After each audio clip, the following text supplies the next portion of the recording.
Her own mother laughed and called her just a stockbroker, not knowing that within days, the most powerful people on Wall Street would be calling her in desperation. The kitchen smelled faintly of burnt toast and cheap coffee, the kind that lingered in the air of small suburban homes where routine mattered more than ambition. And Emily Carter stood quietly by the counter, her fingers wrapped around a chipped ceramic mug as her mother, Linda, wiped down the already spotless countertop with sharp, impatient strokes. "You're overthinking it again," Linda said without looking up, her voice carrying that familiar edge of dismissal that had followed Emily since childhood. "It's stocks, Emily. People buy, people sell. You're not saving lives, you're not running a company. You're just a stockbroker." The words landed heavier than they should have, not because they were new, but because of how easily they were said, like a truth that required no debate. Emily didn't respond. She never did. Instead, she lowered her gaze slightly, her expression calm, almost unreadable, as if the silence itself was her answer. Outside, the late afternoon sun filtered through the blinds, casting thin stripes of light across the worn wooden floor, and for a moment, everything felt still, like the world was holding its breath. What Linda didn't see, what no one ever saw, was the way Emily's mind worked behind that quiet exterior, the patterns she noticed in chaos, the subtle shifts in numbers that most people ignored, the kind of instinct that couldn't be taught, only lived. At 34, Emily had built a reputation in a small brokerage firm downtown, the kind of place tucked between a laundromat and a deli, where clients came in more out of habit than trust. Her desk was plain, her wardrobe modest, her presence forgettable to anyone who wasn't paying attention, and most weren't. Colleagues passed her by without a second glance, senior advisors took the high-profile clients, and new investors often asked, politely but firmly, if someone more experienced could assist them instead. Emily always nodded, always stepped back, always let them walk away. She didn't argue, she didn't prove anything. Not yet. Because Emily understood something they didn't, that the market wasn't just numbers on a screen, it was behavior, fear, ego, timing, and right now, something was off. For weeks, she had been watching subtle tremors ripple beneath the surface, small inconsistencies buried in reports, unusual movements in sectors that should have remained stable, signals so faint they were easy to dismiss unless you knew exactly where to look. And she did. That night, after the dishes were done and the house fell quiet, Emily sat alone in her small bedroom. The glow of her laptop illuminating her steady eyes as charts flickered across the screen, red and green lines dancing in unpredictable rhythms. Her fingers moved with quiet precision, typing, calculating, adjusting models that no one had asked for and no one would have understood. The room was silent except for the soft hum of the computer, but inside her mind, everything was loud, urgent, clear. Somewhere, far beyond this quiet house, the foundations of the market were beginning to crack, and while the world slept comfortably in its assumptions, Emily Carter was already wide awake, watching it unfold in real time. And soon, whether they believed in her or not, they would have no choice but to listen. The next morning, nothing about Emily Carter's world looked different, and that was exactly why no one noticed what was coming. The office lights flickered on one by one as employees shuffled in with paper cups of coffee and half-finished conversations, the usual Monday rhythm settling into place as if the market itself were not quietly shifting beneath their feet. And Emily slipped into her chair without a word, her navy blazer plain, her hair tied back in the same simple way, her presence once again blending into the background like she preferred. Across the room, a senior advisor laughed loudly, boasting about a recent trade that had gained a modest return, his voice carrying confidence that bordered on carelessness, while a junior associate leaned over Emily's desk for just a second before asking someone else for input, barely acknowledging her. It was always like this. Always, and Emily never corrected them. On her screen, however, the numbers told a very different story, one that no one else in the office seemed to be reading correctly. Market indexes were still holding steady on the surface, but beneath that calm, volatility was building in tight, dangerous patterns, the kind that did not show up in headlines until it was too late. She watched a cluster of movements in the tech sector that did not align with public sentiment, small sell-offs disguised as routine adjustments, institutional behavior masked behind normal trading volume, and her fingers hovered over the keyboard for a moment before she began typing, pulling up historical comparisons, cross-referencing data points, constructing a model that grew more precise with every second. 2 monitors filled with charts, probabilities, risk projections, each one reinforcing the same conclusion, and Emily's expression did not change, but her breathing slowed slightly, the only sign that she understood the weight of what she was seeing. This was not a correction. This was the beginning of something much larger. A quiet knock on her desk broke the rhythm, and she looked up to see one of the firm's regular clients, a middle-aged man with a polite but uncertain smile. "I was hoping to speak with Mark," he said, referring to the senior advisor across the room. Emily nodded gently.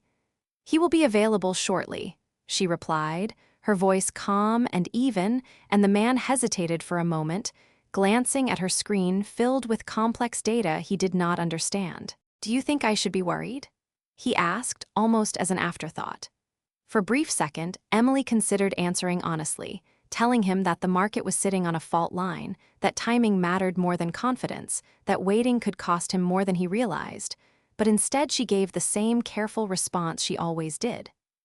"It depends on your position," she said, measured and neutral, and the man nodded, reassured by her tone more than her words, before walking away toward someone with a louder voice and a better title. Across the office, no one noticed when Emily quietly saved her analysis under an anonymous file name, no one saw the precision of her conclusions, and no one understood that while they were still celebrating yesterday's gains, she was already preparing for tomorrow's collapse. Outside, traffic moved steadily along the street, horns echoing between buildings, the city unaware of the invisible tension building within its financial core, and Emily sat perfectly still for a moment, her eyes fixed on the screen as another subtle shift confirmed what she already knew. The market was changing, and when it finally revealed its truth, it would not ask who was ready. It would only expose who had been paying attention. By the end of the week, the first cracks began to show, subtle at first, almost easy to dismiss if someone was not looking closely enough. But Emily Carter had already seen them days ago, and now the rest of the world was just beginning to catch up. News tickers at the bottom of financial channels started to shift in tone, analysts speaking a little faster, a little less certain, as major stocks dipped just enough to raise questions without triggering panic. And inside the brokerage office, the atmosphere changed in a way that no one openly acknowledged, but everyone quietly felt. Phones rang more often, voices lowered, laughter faded into shorter, more cautious exchanges, and the same senior advisor who had been boasting earlier in the week now stared at his screen with a tight jaw, refreshing his dashboard more frequently than he would ever admit. Emily remained exactly the same, seated at her desk, posture straight, expression calm, her attention fixed on the patterns unfolding exactly as her model had predicted. The difference now was not what she knew, but how quickly the rest of the world was realizing they did not know enough. A meeting was called in the glass-walled conference room, the kind usually reserved for quarterly reviews and client briefings, but today the tone was different, urgent without being openly alarmed. Emily was not invited. She rarely was. Instead, she watched through the transparent panels as the firm's leadership gathered, their movements sharper, their gestures more controlled, as if maintaining composure could somehow stabilize the numbers on their screens. Fragments of conversation drifted out when the door opened briefly, words like exposure, risk, reposition, uncertainty, each one confirming what Emily had already calculated in silence. Back at her desk, her inbox began to fill, not with recognition, but with confusion. Clients asking vague questions, colleagues forwarding articles with subject lines that tried to sound informed but revealed uncertainty, and still, no one asked her directly. Not yet. Late that afternoon, the same client from earlier in the week returned, his polite smile gone, replaced by something tighter, more urgent. "I tried calling Mark," he said, his voice slightly strained, "but he is tied up. I just need to know, should I move my positions?" Emily looked at him for a moment, her gaze steady, and this time the pause lasted just a fraction longer. The office around them seemed to fade into the background, the low hum of conversations and ringing phones blending into a distant noise as she considered her answer. "The market is adjusting faster than most people expect," she said carefully, her tone still calm but more precise now. "Timing will matter more than confidence." The man swallowed, nodding slowly, as if he understood the weight behind her words even if he did not fully grasp the reasoning. "So I should act?" he asked quietly. Emily did not rush her response. "You should act based on information, not fear," she said, and something in her voice made him pause, as if he realized, perhaps for the first time, that the quiet woman in front of him was not guessing. He thanked her and walked away, but this time, he did not head toward the louder voices. He hesitated, glanced back once, then sat in the waiting area instead. Across the office, screens flickered with deeper drops, red numbers spreading more quickly now, and a noticeable silence began to replace the earlier tension, not the calm of stability, but the quiet of people realizing they might be unprepared. In the conference room, a chair scraped sharply against the floor, and for a brief moment, every head turned. Emily did not. Her eyes remained on her screen as another data point aligned perfectly with her model, confirming what she had known all along. The shift was no longer coming. It had already begun. And the difference between those who would survive it and those who would not was no longer about status, confidence, or reputation. It was about who had seen it first. The room, for the first time all week, began to fall into a silence that no one could ignore. The following morning, the market did not open with confidence. It opened with hesitation, the kind that spreads quietly at first before turning into something no one can control. And inside the office, the tension that had been building all week finally surfaced in ways that could no longer be ignored. Screens across the room flickered with sharper drops, red numbers cascading faster than anyone was prepared for, and the usual morning chatter was replaced by urgent voices, clipped sentences, and the constant sound of phones ringing without pause. Senior advisors who once spoke with effortless certainty now leaned forward in their chairs, eyes locked on their monitors, fingers moving faster, not out of strategy, but out of reaction. Emily Carter sat exactly where she always did, her posture unchanged, her expression steady, but the difference now was unmistakable, because for the first time, the world around her was beginning to move at the same speed as her understanding. The glass conference room door swung open abruptly, and several members of leadership stepped out, their faces tight, their movements sharper, as if something inside that room had shifted from discussion to concern. One of them glanced across the office, scanning quickly, not for recognition, but for answers, and for a brief moment, his eyes paused near Emily's desk before moving on, as if he sensed something he could not yet define. At her workstation, Emily's models updated in real time, each new data point aligning with the projections she had built days earlier, confirming not just the direction of the market, but the timing, the sequence, the exact pattern of instability that others were only now beginning to recognize. Her phone, which rarely rang, vibrated once on the desk. She glanced at it, unfamiliar number, then let it go to voicemail. Seconds later, it rang again, and then again. Across the room, no one noticed, because their attention was locked on losses that were growing by the minute, conversations overlapping, instructions being given without full confidence, strategies shifting before they could even be completed. The same client who had hesitated the day before now sat forward in his chair, eyes fixed on the screen in front of him, his earlier uncertainty replaced by quiet realization. He did not look toward the senior advisors this time. He looked toward Emily. She did not acknowledge it, not yet. Another call came through, and this time she answered. "This is Emily Carter," she said, her voice calm, measured, unchanged. There was a brief pause on the other end, the kind that suggested surprise, followed by a voice that carried authority wrapped in urgency. "We were given your analysis," the caller said carefully. "We need clarification on your risk projections." Emily did not ask who they were. She did not need to. The questions that followed were precise, technical, urgent, and her answers matched them exactly, short, clear, without hesitation, as if she had been preparing for this moment long before anyone else realized it would arrive. Around her, the office noise began to shift, not quieter, but different, as if the chaos was starting to organize itself around something unseen. The man in the waiting area stood slowly, his expression no longer confused, but certain, and when another advisor tried to call him over, he shook his head slightly, his attention fixed elsewhere. Emily ended the call with a simple confirmation, placed her phone back on the desk, and returned her focus to the screen as if nothing unusual had happened. But something had. Because for the first time, the calls were not coming from clients who doubted her. They were coming from people who needed her.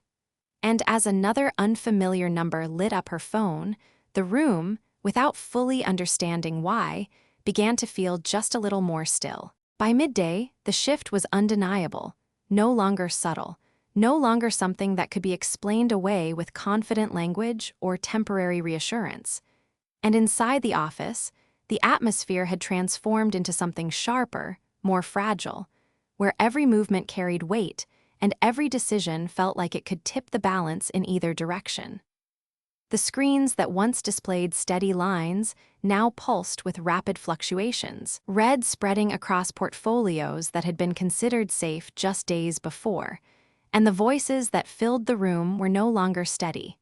They were searching, overlapping, trying to keep up with a market that refused to slow down. Emily Carter remained seated, her posture unchanged, her focus absolute, as her phone continued to light up with incoming calls, each one from a number she did not recognize, each one carrying the same underlying urgency.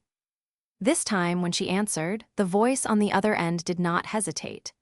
"We need your position strategy," the caller said, direct and controlled, but beneath it was something else, something closer to dependence than authority. Emily's eyes remained on her screen as she responded. Her tone calm, precise, her words measured not by emotion, but by accuracy. "Reduce exposure to high volatility sectors," she said. "Shift toward defensive allocations, and do not chase recovery patterns that are not supported by underlying movement." There was a brief silence, not because they disagreed, but because they were processing the clarity of what she had just said. "Understood," the voice replied, and the call ended just as quickly as it began. Around her, something subtle started to change. It was not announced, it was not acknowledged, but it was felt.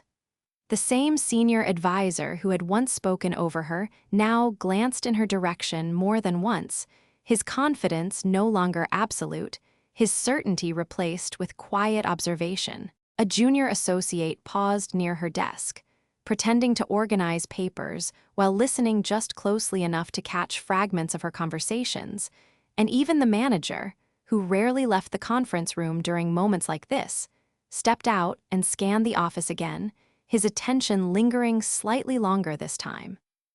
Across the waiting area, the client who had once hesitated now leaned forward, watching Emily with a focus that had nothing to do with curiosity and everything to do with trust.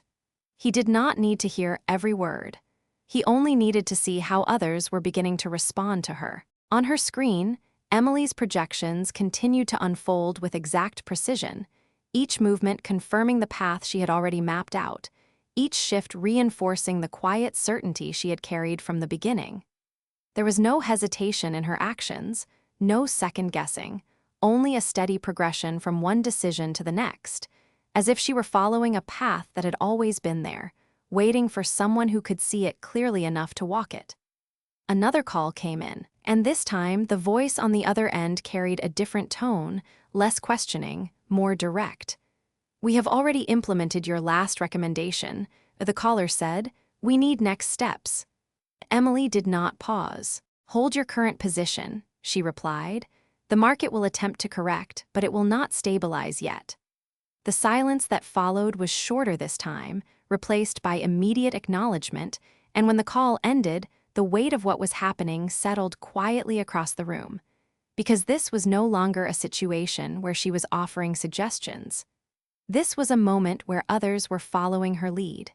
The noise of the office did not disappear, but it changed, the urgency becoming more focused, the confusion narrowing into something closer to direction, and without any announcement, without any formal recognition, the center of that direction had shifted. Emily did not look up, did not seek attention, did not acknowledge the change, but it was there, undeniable. And for the first time since the market began to move, the difference between who was reacting and who was leading became painfully clear. The room, filled with movement and sound, carried an undercurrent of something else entirely. A quiet realization that the person they had overlooked was the one they now depended on.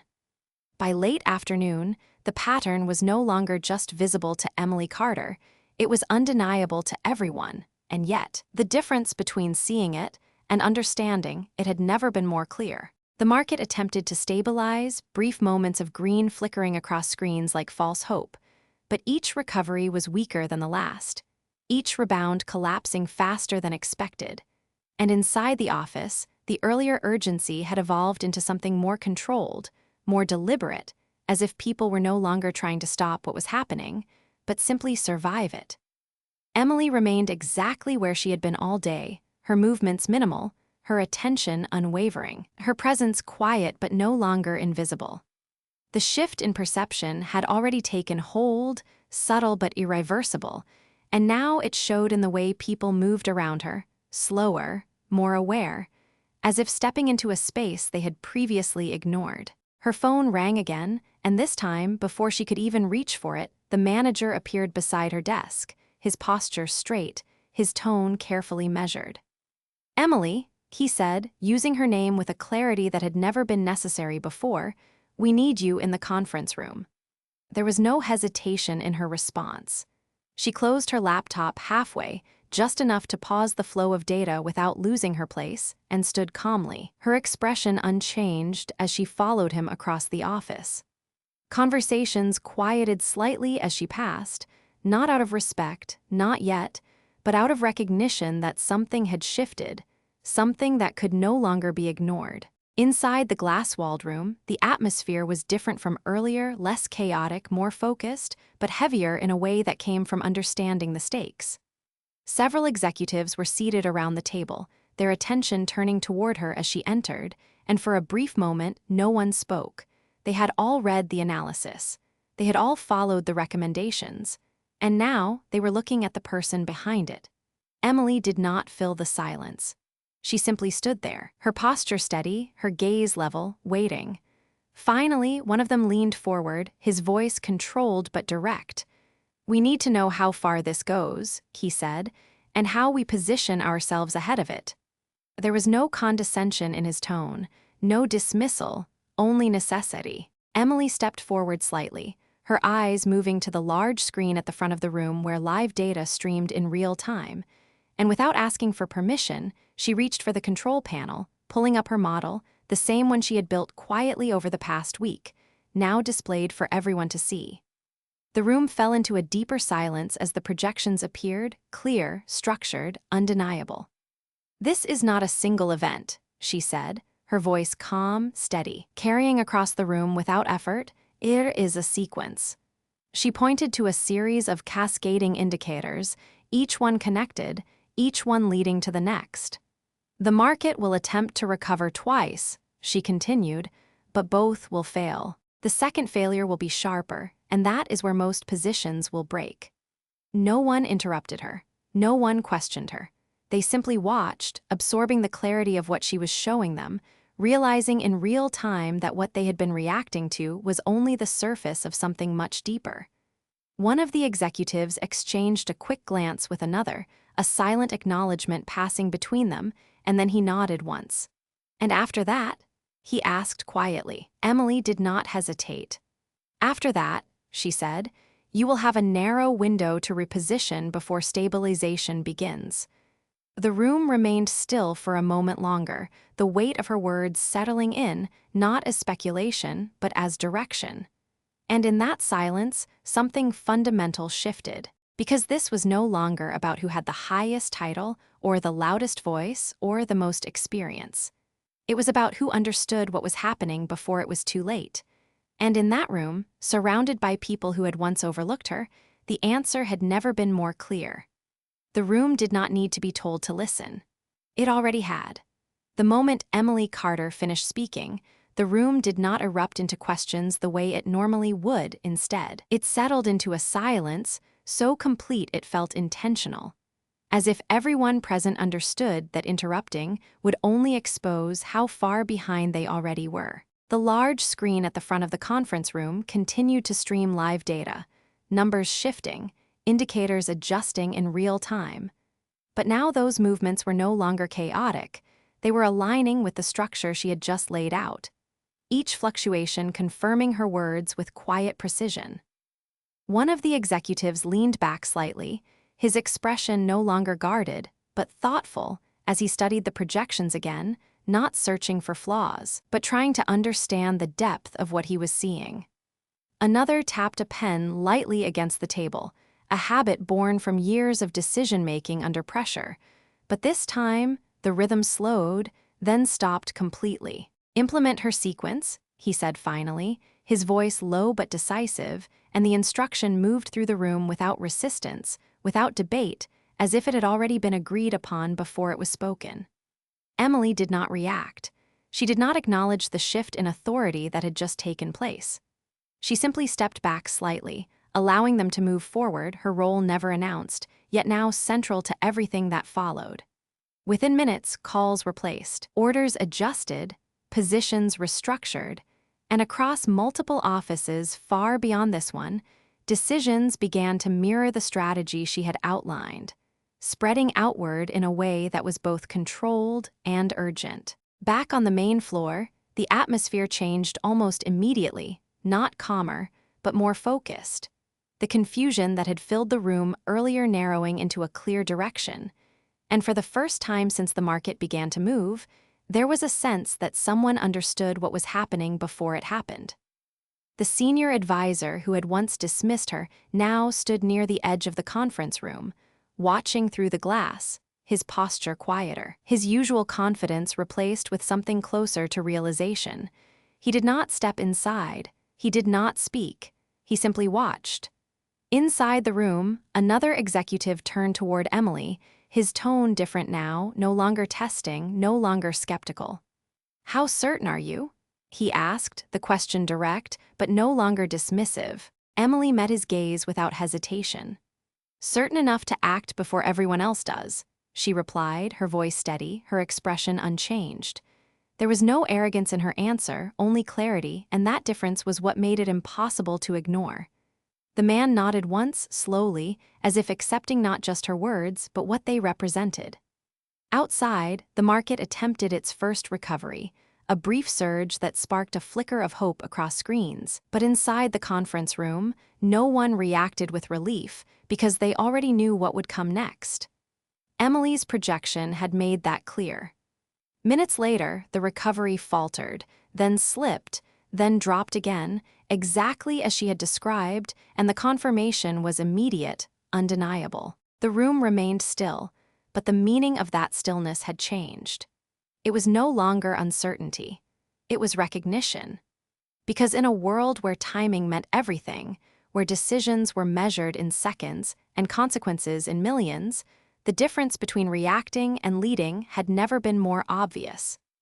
And as the second wave began to form on the screens in front of them, every person in that room understood something they had not understood before. They were no longer trying to figure out what would happen. They were following someone who already knew. The second failure did not arrive with noise or warning. It arrived with a quiet precision that made it far more dangerous. And inside the conference room, every eye was already on the screen when it happened. The brief recovery that had sparked cautious optimism began to weaken, just as Emily Carter had predicted, the upward movement slowing, hesitating, then stalling in a way that only those paying close attention could recognize. And then, without hesitation, it turned. The drop was sharper this time, faster, more decisive, cutting through positions that had been held with confidence only hours earlier. And across the room, no one spoke. There was no confusion left, no debate, no questioning, only confirmation.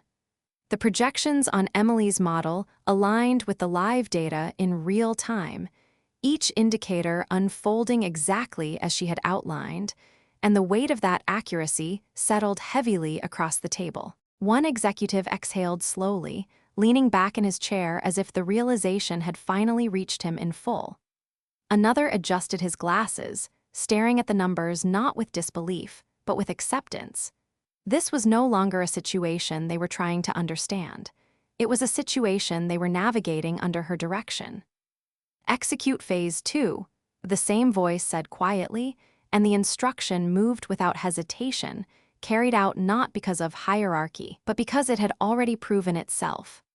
Orders were adjusted again, positions shifted, exposure reduced at exactly the moments that mattered, and across the wider network of firms connected to these decisions, the same pattern began to repeat, a chain reaction of controlled responses in the middle of uncontrolled conditions. Emily stood slightly to the side now, her role unchanged in posture but entirely different in meaning, her eyes moving between the model and the live feed, tracking every detail, every deviation, confirming that the sequence was holding. She did not rush, did not react to the drop itself, because to her, it was not a surprise. It was a step. Behind the glass walls, the office floor had gone noticeably quieter, not because the activity had stopped, but because the uncertainty had been replaced with something else, something more focused, more deliberate. Conversations were shorter, more direct, and more often than not, they mirrored the language Emily had used only minutes earlier. The senior advisor who had once dismissed her now stood motionless, his arms crossed loosely, his gaze fixed on the screen, not speaking, not interrupting, as if any words would only break the clarity that had finally emerged. In the waiting area, the client who had chosen to stay watched the numbers fall, his expression no longer anxious, but steady because for the first time he was not guessing what would happen next. He already knew. Inside the room, the second wave reached its lowest point, the drop stabilizing just as Emily had indicated, and for a brief moment, the movement slowed, the market catching its breath in a way that felt almost deliberate. No one celebrated. No one relaxed. They all knew better now. One of the executives turned slightly toward Emily, his voice lower, more measured than before. "This is the window," he said, not as a question, but as recognition. Emily nodded once, her expression unchanged. "It is narrow," she replied, "and it will not wait." The room moved again, faster this time, but not with panic, with precision, each decision aligning with the structure she had already set in motion, each action taken before hesitation could return. And as the final adjustments were made, as positions shifted into place ahead of the coming stabilization, the meaning of what had just happened became impossible to ignore. Because in a market driven by speed, by instinct, by years of experience and reputation, the person who had guided them through its most volatile moment was the one they had overlooked completely. The room did not need to acknowledge it out loud. The silence itself said everything. The stabilization did not arrive with celebration. It arrived quietly, almost cautiously, as if the market itself was testing whether it could trust its own footing again. And inside the conference room, every movement slowed just enough for people to realize what had just happened. The screens that had been flashing red began to settle into steadier patterns, fluctuations narrowing, volatility easing, not completely gone, but controlled. And for the first time since the week began, there was space to breathe. No one spoke immediately. No one rushed to claim success, because everyone in that room understood something far more important than the outcome. They understood how close they had come to being completely unprepared. Emily Carter stood where she had been, her posture unchanged, her attention still on the data as it confirmed the final phase of her projection, the narrow window closing exactly as she had described. There was no surprise in her expression, no relief, only a quiet acknowledgement that the sequence had completed itself. One by one, the executives began to shift in their seats, the tension in their shoulders easing, their focus no longer locked on immediate loss, but on what had been preserved, what had been protected, what had been positioned ahead of the recovery that others would only recognize later. Finally, the same executive who had first spoken to her leaned forward slightly, his voice lower now, stripped of any pretense. "We followed your model," he said, not as a report, but as recognition. Emily nodded once, nothing more. There was no need to elaborate. The results were already visible. Around the table, subtle glances were exchanged, not of doubt, but of realization, the kind that comes when a long-held assumption quietly breaks without resistance. The assumption that experience alone was enough. The assumption that authority guaranteed understanding. The assumption that the quietest person in the room had the least to offer. Outside the glass walls, the office floor had returned to movement, but it was different now, less frantic, more measured, and as Emily stepped out of the conference room, the shift became undeniable. Conversations paused for a fraction of a second as she passed, eyes following her not out of curiosity, but out of recognition. The senior advisor who had once dismissed her lowered his gaze slightly, not in embarrassment, but in quiet acknowledgement, as if words would only make the moment smaller. The client in the waiting area stood as she approached, offering a simple nod, the kind that carried more respect than any conversation could have. Emily did not respond beyond a slight return of the gesture. She walked back to her desk, sat down, and reopened her laptop, the glow of the screen reflecting in her steady eyes as the market data continued to update, now calmer, now predictable again. For her, nothing had changed. The patterns were still there. The signals were still present. And the work continued. Miles away, in a small suburban kitchen, a television played quietly in the background as financial analysts discussed the unexpected precision of certain institutional responses. The way some firms had moved ahead of the market with unusual accuracy, avoiding losses that others could not. And Linda Carter stood still for a moment, her hand resting on the counter as a familiar name appeared on the screen. Emily Carter. The room fell silent, not from anything dramatic, but from the weight of recognition settling in slowly, unmistakably. Back in the office, Emily adjusted a line on her model, her movements calm, her focus unchanged, as if none of it required attention, as if the outcome had never been in question. And in that quiet, in that steady continuation, the truth remained clear without needing to be spoken.